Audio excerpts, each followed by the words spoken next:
Hi yours, welcome back to our channel LRS gold price channel. ఈరోజు మనం బంగారం వెండి ధరలు తెలుసుకునే ముందు మన ఛానల్ని కొత్త వాళ్ళు సబ్స్క్రైబ్ చేసుకోండి అని పక్కన బెల్ ఐకాన్ ప్రెస్ చేయండి. వీడియో లైక్ చేసి ఎంకరేజ్ చేయండి. Thank you. బంగారం వెండి కొనుగోలు చేయాలని చూస్తున్న వారికి శుభవార్త, ఎందుకంటే వీటి ధరలు 2 రోజులు తగ్గుముఖం పట్టాయి. అయితే నగరాల్లో ఎంత ఉన్నాయో విషయాలు ఇక్కడ తెలుసుకుందాం. దేశంలోని ప్రధాన నగరాల్లో 24 క్యారెట్ల బంగారం, 22 క్యారెట్ల బంగారం ఎలా ఉన్నాయో ఇప్పుడు ఈ వీడియోలో తెలుసుకుందాం. ముందుగా మనం ఢిల్లీలోని 24 క్యారెట్ల బంగారం వచ్చి 75,800 ఉన్నది. 22 క్యారెట్ల బంగారం 69,500 పలికింది. హైదరాబాద్లోని 24 క్యారెట్ల బంగారం 75,650 రూపాయలుగా ఉన్నది. 22 క్యారెట్ల బంగారం 69,350 రూపాయలుగా పలికింది. విజయవాడ మార్కెట్లో 24 క్యారెట్ల బంగారం ధర 75,650 రూపాయలుగా ఉన్నది. అండ్ 22 క్యారెట్ల బంగారం 69,350 రూపాయలుగా ఉన్నది.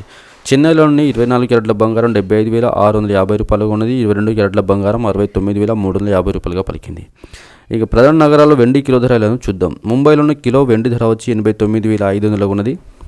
తిరుపతిలో 99,000 ఉన్నది. హైదరాబాద్లో 99,000 ఉన్నది. విజయవాడలో 99,000 ఉంది కిలో వెండి. సూరత్లో 89,500 ఉన్నది. పైన పేర్కొన్న బంగారం అండ్ వెండి రేట్లు ఎప్పటికప్పుడు మారుతుంటాయి కాబట్టి వీటిని కొనుగోలు చేసే సమయంలో మళ్ళీ ధరలు తెలుసుకోవాలని సూచన. వీడియో నచ్చితే లైక్ చేయండి, షేర్ చేయండి.